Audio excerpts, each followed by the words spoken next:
Let's talk a little bit about crowdfunding for your divorce or custody case. As a family lawyer, I can tell you I am looking at people's accounts on a daily basis and no one has any money, and a lot of people have a lot of debt.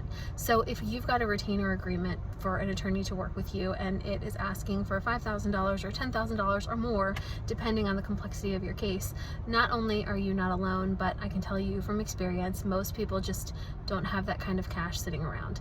And it's not always just a regular case, right? In a lot of cases, especially the ones where the super high retainers are needed, it's already a high conflict case or there's some abusive litigation going on.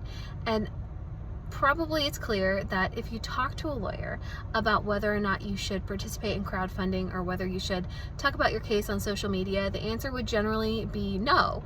And up until recently, I might have given you the same answer, but I've recently become involved with a case where my potential client, has absolutely no money. And I've represented her pro bono at one hearing, but it's not something I can really do. It's actually out of my area. She needs someone local to her to take the case, but she has no money.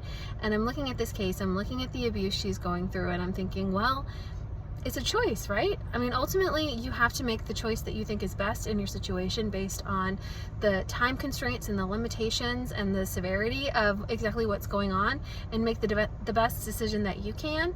But I don't think crowdfunding is necessarily always the worst decision, especially if the alternative is you being unrepresented or unable to participate at all in, for example, a custody case where visitation of your kids or custody of your kids is at stake. It's a choice, it's a risky choice, but it might be the only choice sometimes too.